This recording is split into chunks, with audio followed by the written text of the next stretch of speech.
session will cover the very important notion of critical engagement, the very important component of critical engagement, which is a core ingredient of an excellent essay. In your essay, you need to develop a clear line of argument, as we've said, but you also need to do so by critically engaging with the theories or ideas explored. You will cast doubt on certain arguments, and you will offer reason to support your ideas, criticisms, or argumentation. So critical engagement involves a synthesis of the author's work with other things that they've written, or perhaps with views of commentators or critics. And this, of course, requires you to do more research. Critical engagement also means raising some problems with the author's ideas or with the wider work. And that, again, also means doing more research. You will need to be drawing on additional pieces of scholarship, additional arguments, in order to support your reasons. So critical engagement can mean a number of things, but it basically entails attacking, defending, or perhaps even revising an argument in light of a criticism. And that helps you, again, to develop an overarching argument. In order to critically engage with an idea, you can answer some of the following questions. Does the argument make sense? Is it consistent and coherent? Is it contradictory? And if not, why is that the case? Remember, you always need to be explaining where a thinker goes wrong. What logical mistakes does the thinker or the theory makes? Are these terms and strategies that they employ sound? Are they adequate? Are they methodologically sound? Do they actually tackle the problems that they seek to address? Or do they do something different? What assumptions, implicit or explicit, does this theory or thinker make? Are these warranted? Are there any sort of hidden, implicit assumptions that an author sort of smuggles in, unstated perhaps, in support of their claims? And are these satisfactory? Do they hold water? Can an author's views be taken beyond the historical or cultural context in which they find themselves in? What can be added to their argument to make it more robust? If, for instance, you have highlighted or unearthed a lacuna in their work or a problem, if you've developed a criticism, you might not wish to ditch the theory altogether. You might wish to revise it to make it a bit more robust and coherent. So this is also something that you need to be thinking about. Are there any things that they have left out or missed, perhaps? Things that might weaken the argument? And if so, how can you be correcting? How can those things be corrected?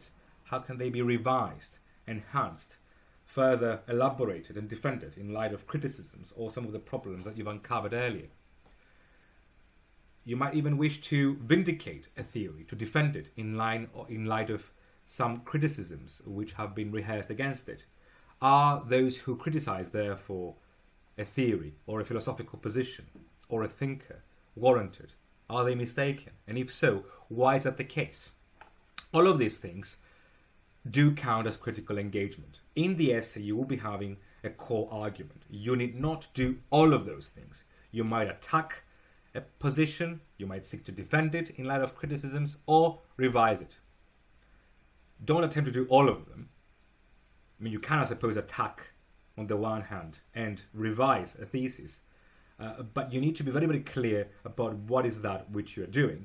And then if you start asking some of the questions I've mentioned here, you will be able, or better able, to critically engage with the position that you are exploring and seeking to scrutinize, and to develop a core argument to answer the question.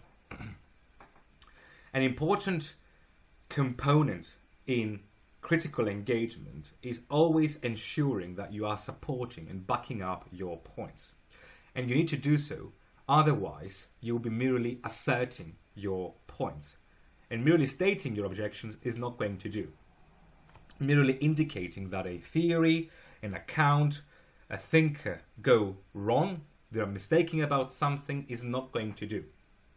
You need to make sure that your objections and criticisms take, on the one hand, the argument seriously, but also they offer reasons as to why a thinker might be wrong.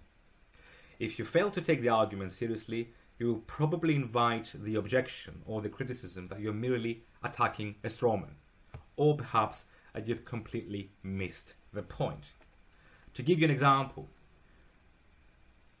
one might wish to say that Plato's account of justice in the city is undemocratic, but that again is not really a good argument. It rests on a misrepresentation of what Plato is saying, because Plato, if he was perhaps reading your essay, would actually answer that, well, that's exactly what I'm doing. The argument that my account of justice is undemocratic is not really a criticism, but rather a very nice outline of what his account of justice is. So, in other words, you need to think very, very carefully about the way in which Plato tries to set out justice, the way in which he understands justice, and merely suggesting that it is undemocratic will not do, partly because this is exactly what he's trying to do. In other words, what you need to do is to carefully think about why his account of justice might be problematic, to develop your argument by supporting it in more detail, by questioning some of the assumptions that he is making, and to do so, you need to do more research, and you need to, on the one hand, unpack his argument, do justice to it, but also offer reasons as to why it might be problematic. Doing more research, of course, also means that you would have to cite additional sources. Your essay should always include citations which show where your claims are coming from, and you also need to include books and articles which have been cited at the bibliography at the end of the essay. So you will need to mention scholars, thinkers, pieces of work which are relevant and which help you to support your criticisms or your arguments in text, but you also need to cite this appropriately in the bibliography. There's all information on how you can do this. I've included in this slide a very quick guide on how you can format in-text citations and a bibliography. Now, citations are quite important, as I've already mentioned, because they help you to back up the claims that you raise. They help you to better support your criticisms. But they also serve a strategic purpose in the sense that they help you to show that you have done research, that you are familiar with the area, with the various ideas, arguments which relate to the thinker, theory, or perspective which you are exploring. Please do get this right. Citing sources and properly engaging with other sources and acknowledging this is not just a vital academic skill, which is also very, very relevant in the workplace, but it's also an academic offense not to cite properly. Please do not wander in the shadow of plagiarism, because this is a very serious offense. And if you do copy and paste stuff from the internet or from books without quoting, citing them appropriately, Turnitin is going to pick it up and you'll be in trouble. And this is not something that we want. How do you cite sources? Please have a look at the PDF that I've included in the lecture, but also in the session folder. But the basic idea here is that if you paraphrase, you need to only mention the surname and the date of publication. If you're directly quoting, you're mentioning the surname of the author, date of publication, but also the page number. There is an example on how you can paraphrase, but also directly quote. There are also different ways in which you can cite different sources.